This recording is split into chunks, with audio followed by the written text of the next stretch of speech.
because it's too fundamental to give it a title. I'm going to talk about what there is.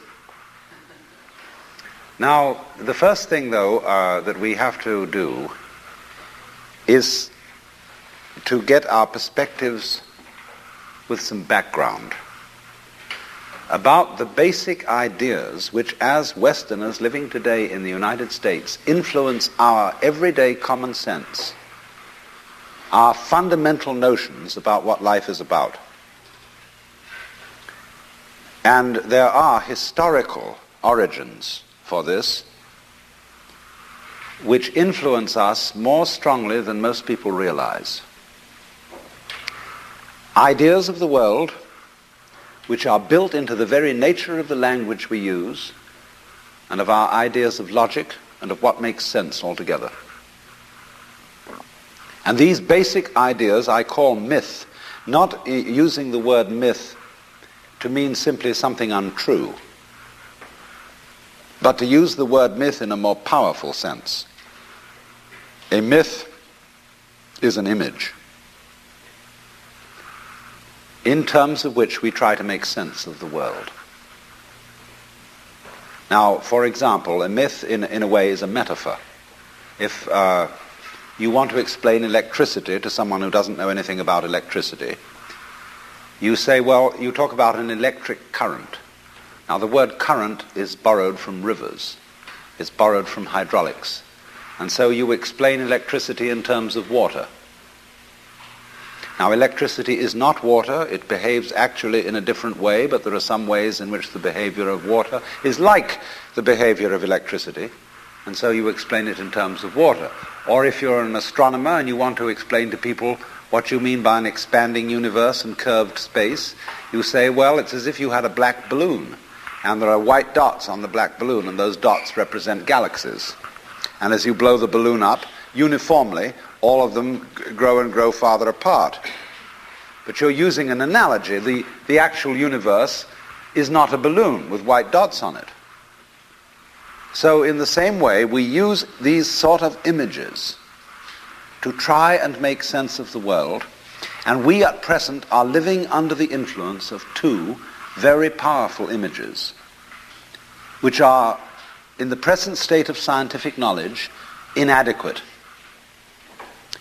And one of our major problems today is to find an adequate, satisfying image of the world. Well, that's what I'm going to talk about. And I'm going to go further than that, not only what image of the world to have, but how we can get our sensations and our feelings in accordance with the most sensible image of the world that we can manage to conceive. All right, now, the two images which we have been working under for 2,000 years and maybe more are what I would call two models of the universe, and the first is called the ceramic model, and the second, the fully automatic model.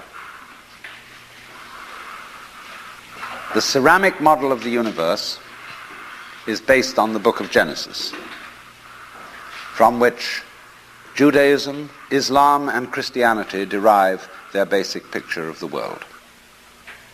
And the image of the world in the book of Genesis is that the world is an artifact. It is made. As a potter takes clay and forms pots out of it, or as a carpenter takes wood and makes tables and chairs out of it. Don't forget, Jesus is the son of a carpenter and also the Son of God. So the image of God and of the world is based on the idea of God as a technician, potter, carpenter, architect, who has in mind a plan and who fashions the universe in accordance with that plan. So basic to this image of the world is the notion, you see, that the world consists of stuff, basically. Primordial matter, substance, stuff, as pots are made of clay. Now, clay by itself has no intelligence. Clay does not of itself become a pot, although a good potter may think otherwise. Because if you were a really good potter, you don't impose your will on the clay. You ask any given lump of clay what it wants to become, and you help it to do that. And then you become a genius. But the ordinary idea I'm talking about is that simply clay is unintelligent. It's just stuff. And the potter imposes his will on it and makes it become whatever he wants. And so in the book of Genesis, the Lord God creates Adam out of the dust of the earth. In other words, he makes a clay figurine, and then he breathes into it, and it becomes alive. Because the clay becomes informed. By itself it is formless, it has no intelligence, and therefore it requires an external intelligence and an external energy to bring it to life and to put some sense into it. And so in this way, we inherit a conception of ourselves as being artifacts, as being made. And it is perfectly natural in our culture for a child to ask its mother, how was I made? Or who made me? And this is a very, very powerful idea, but for example, it is not shared by the Chinese or by the Hindus. A Chinese child would not ask its mother, how was I made? A Chinese child might ask its mother, how did I grow? Which is an entirely different procedure from making. You see, when you make something, you put it together, you arrange parts, or you work from the outside to the in, as a sculptor works on a stone, or as the potter works on clay. But when you watch something growing, it works in exactly the opposite direction. It works from the inside to the outside. It expands, it burgeons, it blossoms, and it happens all over itself at once. In other words, the original simple form, say, of a living cell in the womb, progressively complicates itself. And that's the growing process, and it's quite different from the making process. But we have thought historically, you see, of the world as something made, the idea being that trees, for example, are constructions, just as tables and houses are constructions.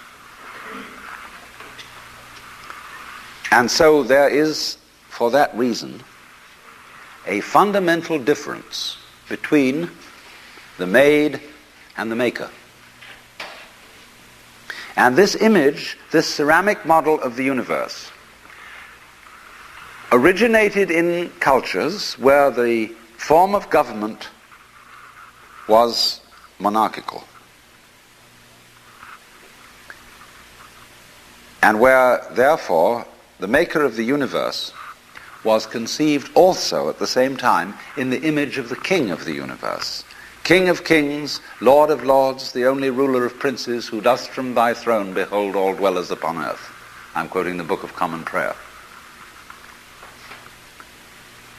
And so all those people who are oriented to the universe in that way feel related to basic reality as a subject to a king. And so they are on very, very humble terms in relation to whatever it is that works all this thing.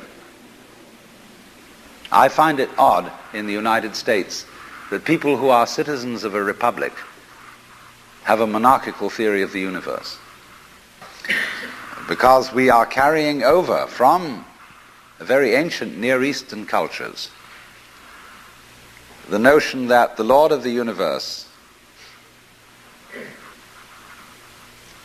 must be respected in a certain way. People kneel, people bow, people prostrate themselves. Because, and you know what the reason for all that is, that nobody is more frightened of everybody else than a tyrant. He sits with his back to the wall, and his guards on either side of him. And he has you face downwards on the ground because you can't use weapons that way. When you come into his presence, you don't stand up and face him because you might attack. And he has reason to fear that you might because he's ruling you all.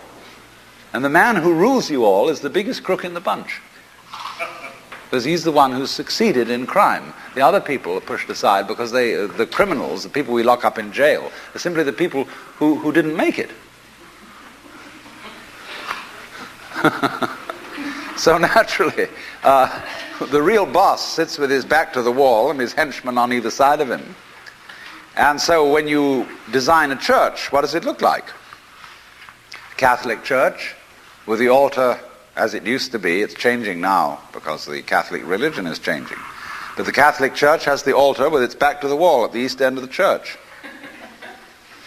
And there the altar is the throne, and the priest is the chief vizier of the court, and he is making obeisance to the throne in front, but there is the throne of God, the altar.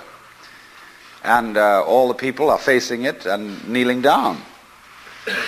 And a great Catholic cathedral is called a basilica, from the Greek basileus, which means king. So a basilica is the house of a king. And the ritual of the Catholic Church is based on the court rituals of Byzantium. A Protestant church is a little different, but basically the same. The furniture of a Protestant church is based on a judicial courthouse. The pulpit. The judge in an American court wears a black robe. He wears exactly the same dress as a Protestant minister. And everybody sits in these boxes. Like there's a jury box, there's a box for the judge, there's a box for this, a box for that, and those are the pews in an ordinary kind of colonial type Protestant church. So both these kinds of churches, which have an autocratic view of the nature of the universe, decorate themselves, are architecturally constructed in accordance with political images of the universe. One is the king and the other is the judge, Your Honor. There's sense in this. When in court you have to refer to the judge as Your Honor, it stops the people engaged in litigation from losing their tempers and getting rude. There's a certain sense to that. But when you want to apply that image to the universe itself, to the very nature of life, it has limitations. For one thing, the idea of a difference between matter and spirit. This idea doesn't work anymore. Long, long ago, physicists stopped asking the question, what is matter? They began that way. They wanted to know, what is the fundamental substance of the world? And the more they asked that question, the more they realized they couldn't answer it. Because if you're going to say what matter is, you've got to describe it in terms of behavior. And that is to say, in terms of form, in terms of pattern. You tell what it does. You describe the smallest shapes of it that you can see. Do you see what happens? You look, say, at a piece of stone, and you want to say, well, what is this piece of stone made of? Well, you take your microscope, and you look at it, and instead of just this block of stuff, you see ever so many tinier shapes, little crystals. So you say, fine, so far so good. Now, what are these crystals made of? And you take a more powerful instrument, and you find that they are made of molecules.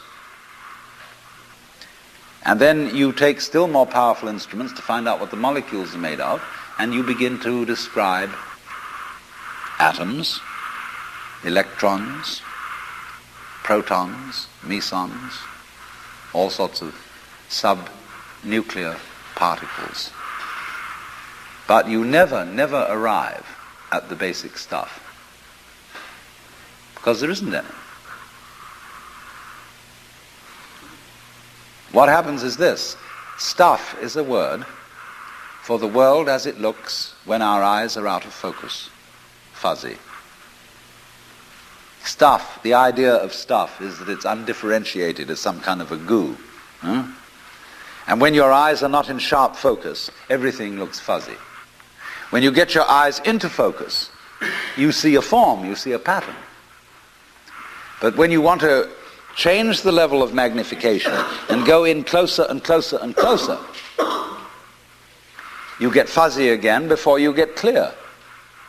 So every time you get fuzzy, you go through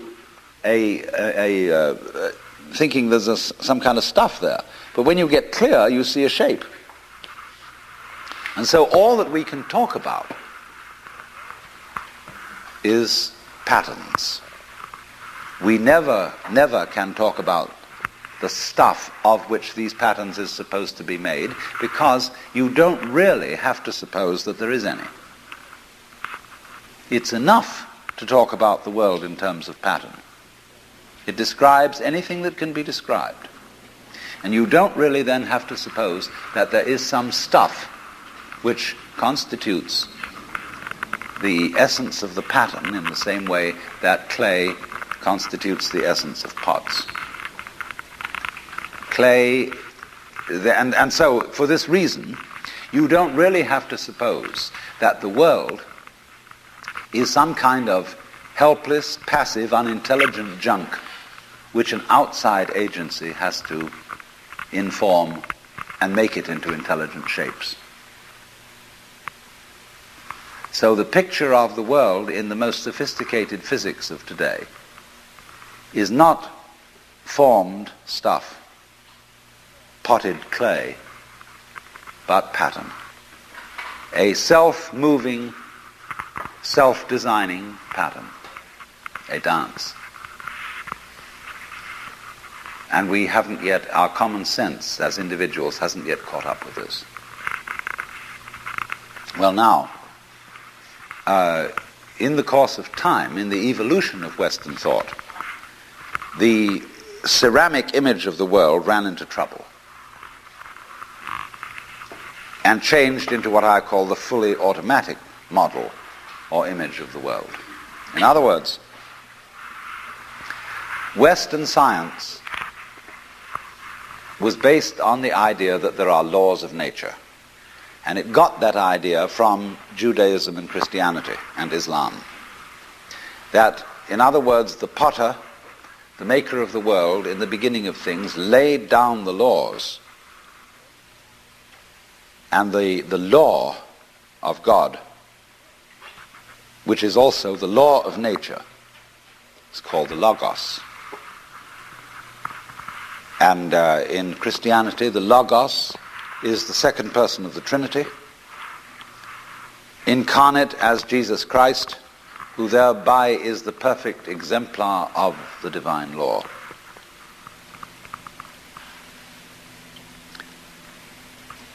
So we have tended to think of all natural phenomena as responding to laws, as if, in other words, the laws of the world were like the rails on which a streetcar or a tram or a train runs. And these things exist in a certain way, and all events respond to these laws. You know that limerick, there was a young man who said, "Damn, for it certainly seems that I am a creature that moves in determinate grooves. I'm not even a bus, I'm a tram."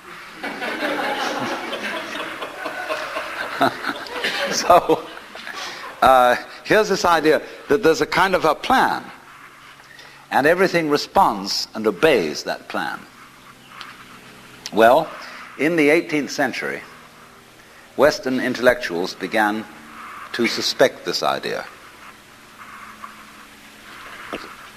And what they suspected is whether there is a lawmaker, whether there is an architect of the universe. And they found out, or they reasoned, that you don't have to suppose that there is. Why? Because the hypothesis of God does not help us to make any predictions.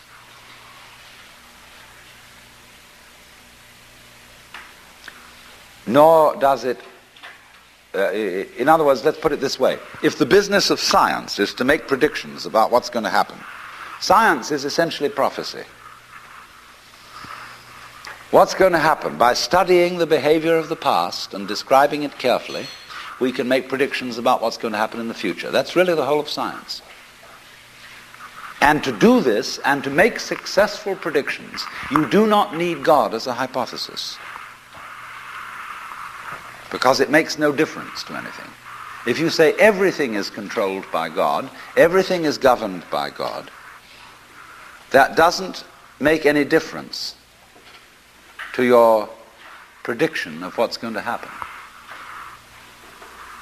And so what they did was simply drop that hypothesis. But they kept the hypothesis of law. Because if you can predict, if you can study the past and describe how things have behaved, and you've got some regularities in the behavior of the universe, you call that law. Although it may not be law in the ordinary sense of the word, it's simply regularity. And so what they did was they got rid of the lawmaker and kept the law. And so they conceived the universe in terms of a mechanism. Something, in other words, that is functioning according to regular, clock-like mechanical principles. Newton's whole image of the world is based on billiards. The atoms are billiard balls, and they bang each other around. And so your behavior, every individual therefore is defined as a very, very complex arrangement of billiard balls, being banged around by everything else. And so behind the fully automatic model of the universe is the notion that reality itself is, to use the favorite term of 19th century scientists, blind energy. In, say, the metaphysics of Ernst Haeckel and T.H. Huxley, the world is basically nothing but energy. Blind, unintelligent force. And likewise, in parallel to this, in the philosophy of Freud, the basic psychological energy is libido, which is blind lust. And it is only a fluke. It is only as a result of pure chances that, resulting from the exuberance of this energy, there are people with values, with reason, with languages, with cultures, and with love. Just a fluke. Like, 1,000 monkeys typing 1,000 typewriters for 1,000,000 years will eventually type the Encyclopedia Britannica. And of course, the moment they stop typing the Encyclopedia Britannica, they will relapse into nonsense. And so in order that that shall not happen, because you and I are flukes in this cosmos, and we like our way of life, we like being human, if we want to keep it, say these people, we've got to fight nature, because it'll turn us back into nonsense the moment we let it. And so we've got to impose our will upon this world as if we were something completely alien to it from outside. And so we get a culture based on the idea of the war between man and nature. And we talk about the conquest of space, the conquest of Everest. And the great symbols of our culture are the rocket and the bulldozer. The rocket.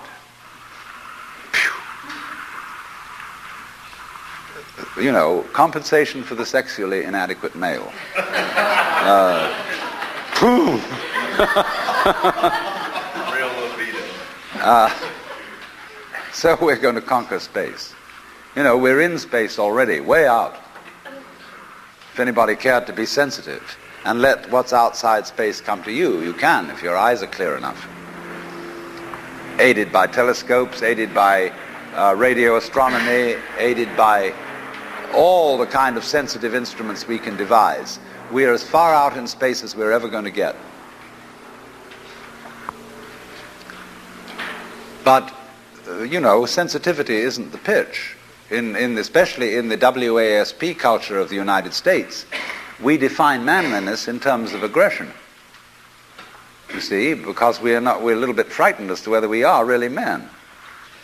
And so we put on this great show of being a tough guy. It's completely unnecessary. If you have what it takes, you don't need to put on that show. And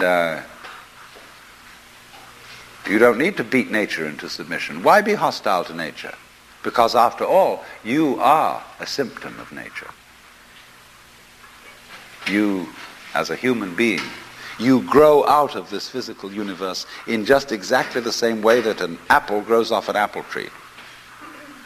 So let's say the tree which grows apples is a tree which apples, using apple as a verb. And a world in which human beings arrive is a world that peoples. And so the existence of people is symptomatic of the kind of universe we live in.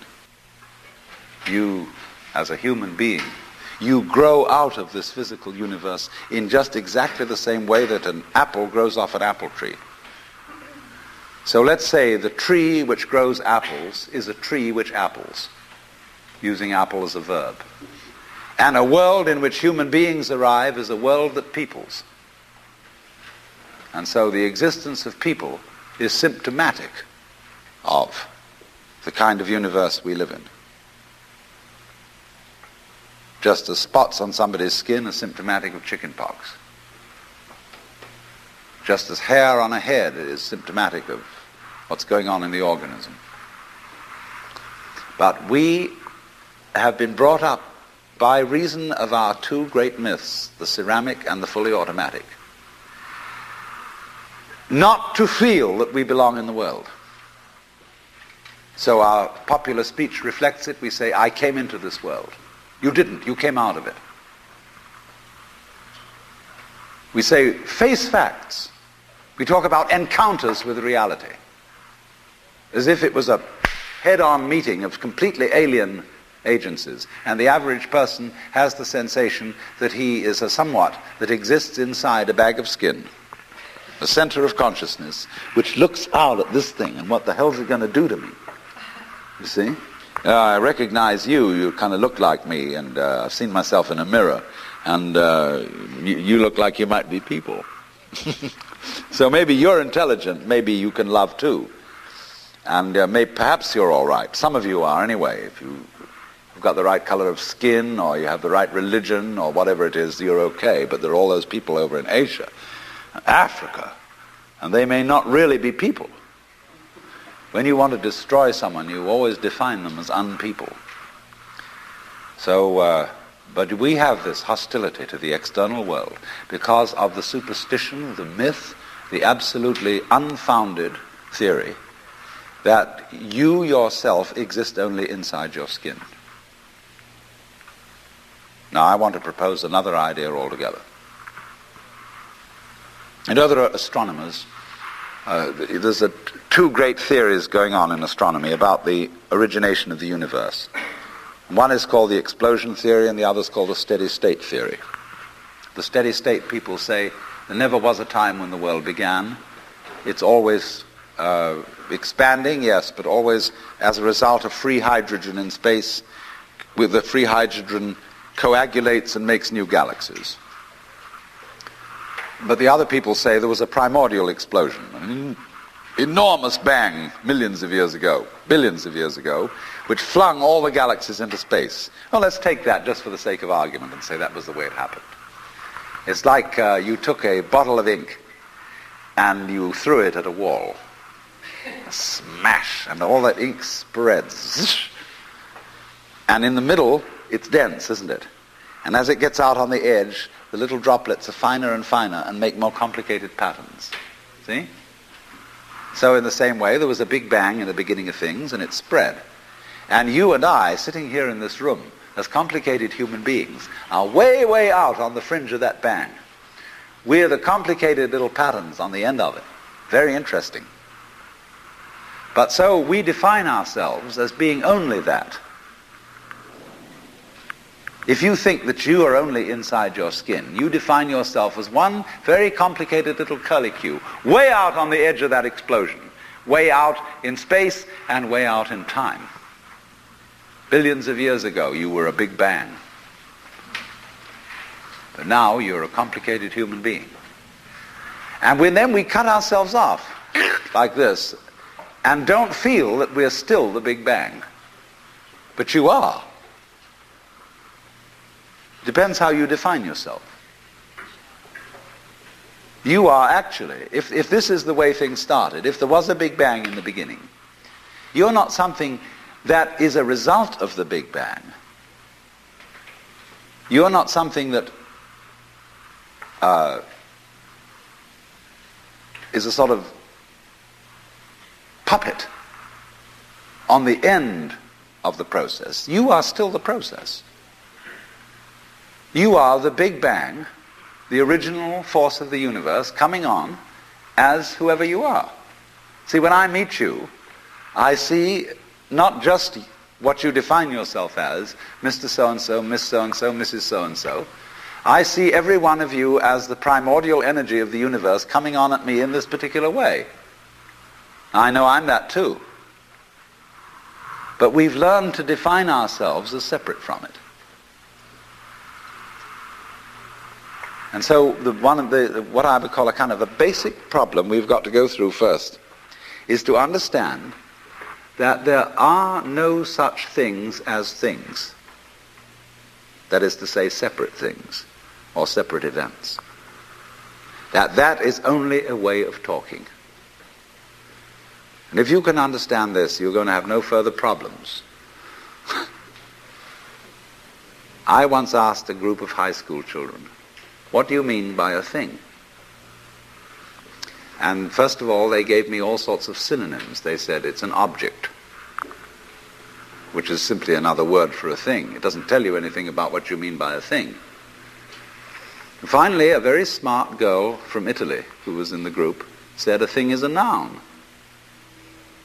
And she was quite right. A noun isn't a part of nature, it's a part of speech. There are no nouns in the physical world. There are no separate things in the physical world either. See, the physical world is wiggly. It's something like this.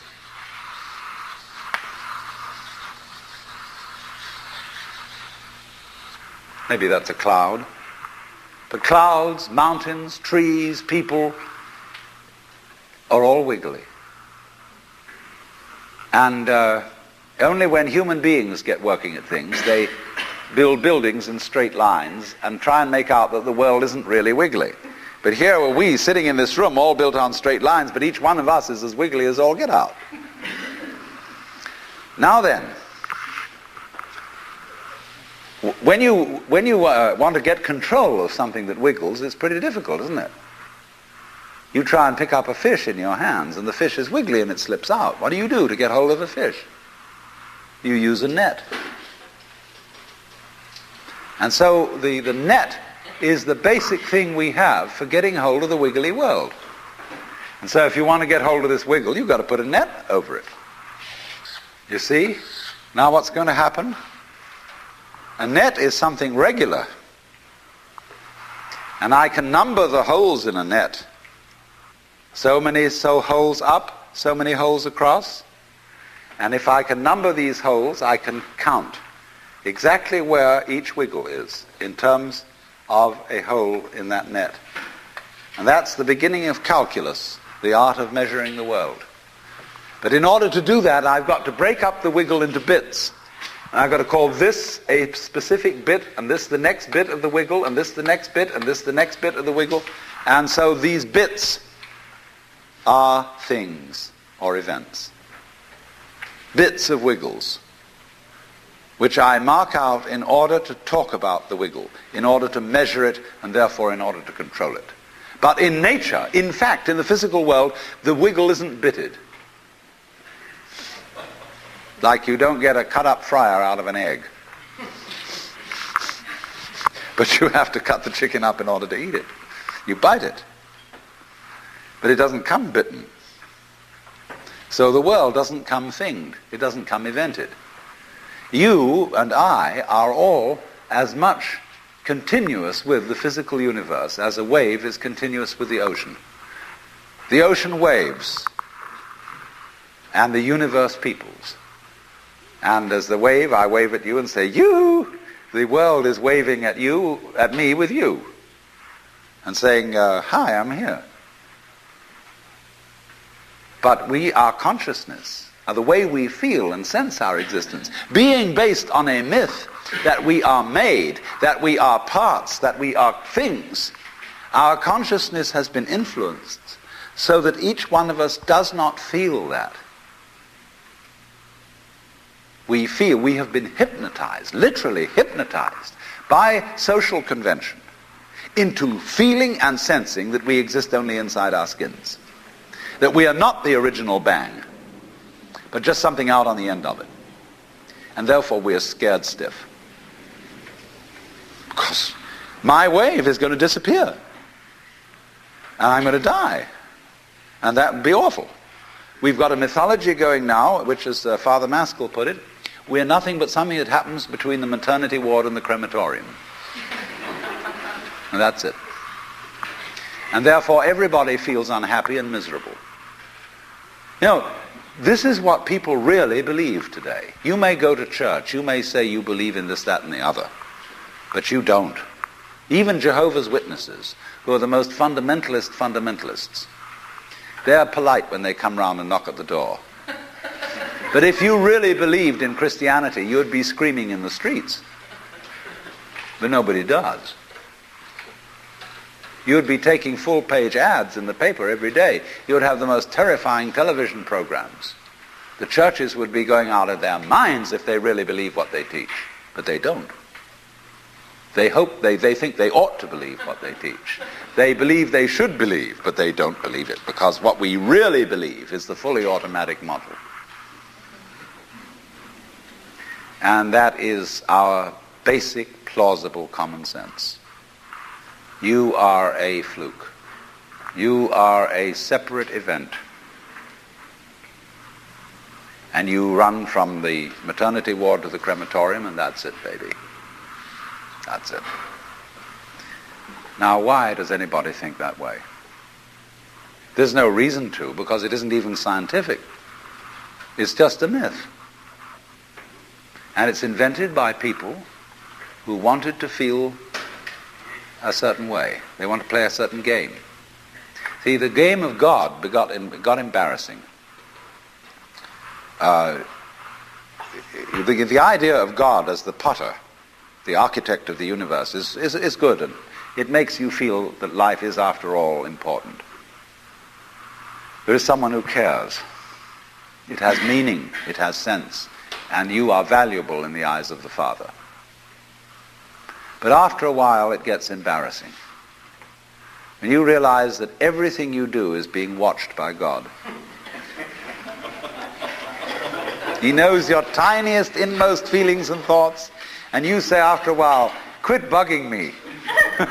I don't want you around. So you become an atheist, just to get rid of it. Then you feel terrible after that, because you got rid of God, but that means you got rid of yourself. You're just nothing but a machine. And your idea that you're a machine is just a machine too. So if you're a smart kid, you commit suicide. Camus said there is only really one serious philosophical question, which is whether or not to commit suicide. I think there are 4 or 5 serious philosophical questions. The first one is, who started it? The second is, are we going to make it? The third is, where are we going to put it? The fourth is, who's going to clean up? And the fifth, is it serious? But still, should you or not commit suicide? This is a good question. Why go on? And you only go on if the game is worth the candle. Now, the universe has been going on for an incredible long time. And so really, a satisfactory theory of the universe has to be one that's worth betting on. It seems to me, absolutely elementary common sense. If you make a theory of the universe which isn't worth betting on, why bother? Just commit suicide. But if you want to go on playing the game, you've got to have an optimal theory for playing the game. Otherwise, there's no point in it. But the people who coined the fully automatic theory of the universe were playing a very funny game. What they wanted to say was this: all you people who believe in religion are old ladies and wishful thinkers. You've got a big daddy up there and you want a comfort and thing, but life is rough. Life is tough. And success goes to the most hard-headed people. That was a very convenient theory when the European American world was colonizing the natives everywhere else. They said, we are the end product of evolution, and we're tough. See, I'm a big, strong guy because I face facts, and life is just a bunch of junk, and I'm going to impose my will on it and turn it into something else, you see. And I'm real hard. See, that's a way of flattering yourself. And so it has become academically plausible and fashionable that this is the way the world works. In academic circles, no other theory of the world than the fully automatic model is respectable. Because if you're an academic person, you've got to be an intellectually tough person. You've got to be prickly. See, there are basically two kinds of philosophy. One's called prickles, the other's called goo. And prickly people are precise, rigorous, logical. They like everything chopped up and clear. Goo people like it vague. For example, in physics, prickly people believe that the ultimate constituents of matter are particles. Goo people believe it's waves. And in philosophy, prickly people are logical positivists and goo people are idealists. And they're always arguing with each other. But what they don't realize is that neither one can take his position without the other person. Because you wouldn't know you advocated prickles unless there was somebody else advocating goo. You wouldn't know what a prickle was unless you knew what goo was. Because life is not either prickles or goo, it's gooey prickles and prickly goo. And they go together like back and front, male and female. And that's the answer to philosophy. See, I'm a philosopher, and I'm not going to argue very much, because if you don't argue with me, I don't know what I think. So if we argue, I say thank you, because owing to the courtesy of your taking a different point of view, I understand what I mean, so I can't get rid of you. But however, you see, this whole idea that the universe is just nothing at all but unintelligent force playing around and not even enjoying it, is a put-down theory of the world. People who had an advantage to make, a game to play, by putting it down and making out that because they put the world down, they were a superior kind of people. So that just won't do.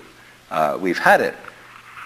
Because if you seriously go along with this idea of the world, you're what is technically called alienated. You feel hostile to the world. You feel that the world is a trap. It is a mechanism, it's electronic and neurological mechanisms into which you somehow got caught. And you, poor thing, have to put up with being in a body that's falling apart and that gets cancer, that gets the Great Siberian Itch, and it's just terrible. And these mechanics, doctors, are trying to help you out, but they really can't succeed in the end. And you're just going to fall apart, and it's a grim business, and it's too bad. So if you think that that's the way things are, you may as well commit suicide right now.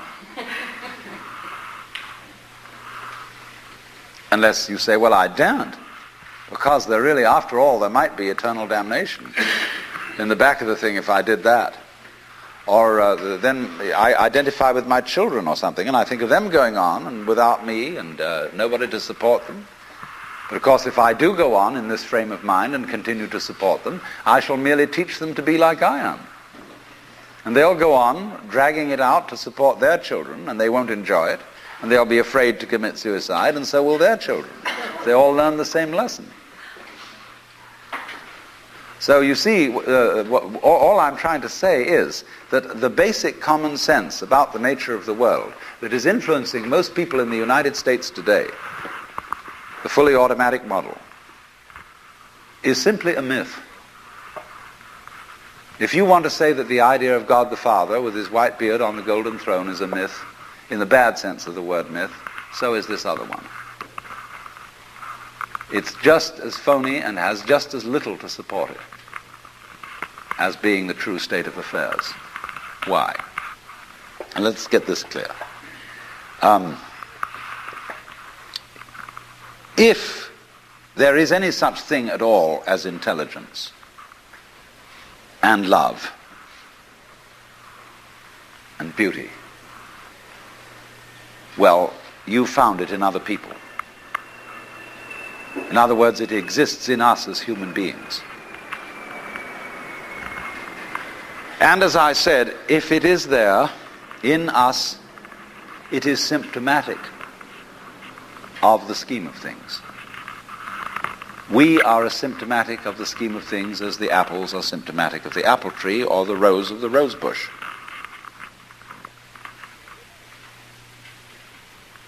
The earth is not a big rock infested with living organisms, any more than your skeleton is bones infested with cells. The earth is geological, yes, but this geological entity grows people. And our existence on the earth is a symptom of the solar system and its balances, as much as the solar system in turn is a symptom of our galaxy. And our galaxy in its turn is a symptom of the whole company of galaxies. Goodness only knows what that's in. But you see, when as a scientist you describe the behavior of a living organism, you try to say what a person does. It's the only way in which you can describe what a person is. Describe what they do. Then you find out that in making this description, you cannot confine yourself to what happens inside the skin. In other words, you can't talk about a person walking unless you start describing the floor. Because when I walk, I don't just dangle my legs in empty space. I move in relationship to a room. And so in order to describe what I'm doing when I'm walking, I have to describe the room. I have to describe the territory. So in describing my talking at the moment, I can't describe this just as a thing in itself because I'm talking to you. And so what I'm doing at the moment is not completely described unless your being here is described also. So if that is necessary, if in other words, in order to describe my behavior, I have to describe your behavior and the behavior of the environment, it means that we've really got one system of behavior. That what I am involves what you are. I don't know who I am unless I know who you are. And you don't know who you are unless you know who I am. There was a wise rabbi once said, if I am I because you are you, and you are you because I am I, then I am not I and you are not you. In other words, we are not separate. We define each other. We're all backs and fronts to each other. You know, you can't, for example, have two sticks. You lean two sticks against each other and they stand up because they support each other. Take one away and the other falls. Or you know, Ballantine beer trademark, also a symbol of the Holy Trinity, where there are three interlocked rings. If you pull one out, the other two separate. They interdepend. And so in exactly that way, we and our environment and all of us and each other are interdependent systems. We know who we are in terms of other people. We all lock together. And this is, again and again, the serious scientific description of how things happen, and to such an extent that any good scientist knows, therefore, that what you call the external world is as much you as your own body. Your skin doesn't separate you from the world. It's a bridge through which the external world flows into you, and you flow into it. Just, for example, as a whirlpool in water, you could say, because you have a skin, you have a definite shape, you have a definite form. All right? Here is a flow of water, and it does a whirlpool. And then it goes on. The whirlpool is a definite form, but no water stays put in it. The whirlpool is something the stream is doing. And exactly the same way, the whole universe is doing each one of us. And I see you today, and I recognize you tomorrow, just as I would recognize a whirlpool in a stream. I'd say, oh yes, I've seen that whirlpool before. It's just near so-and-so's house on the edge of the river, and it's always there. So in the same way, when I meet you tomorrow, I recognize you. You're the same whirlpool you were yesterday. But you're moving. The whole world is moving through you. All the cosmic rays, all the food you're eating, the stream of steaks and milk and eggs and everything is just flowing right through you. When you're wiggling the same way, the world is wiggling, the stream is wiggling you. But the problem is, you see, we haven't been taught to feel that way. The myths underlying our culture and underlying our common sense have not taught us to feel identical with the universe, but only parts of it, only in it, only confronting it, aliens. And we are, I think, quite urgently in need of coming to feel that we are the eternal universe, each one of us. Otherwise we're going to go out of our heads. We're going to commit suicide, collectively, with courtesy of H-bombs. And, all right, supposing we do, well, that will be that, and there will be life making experiments on other galaxies. Maybe they'll find a better game.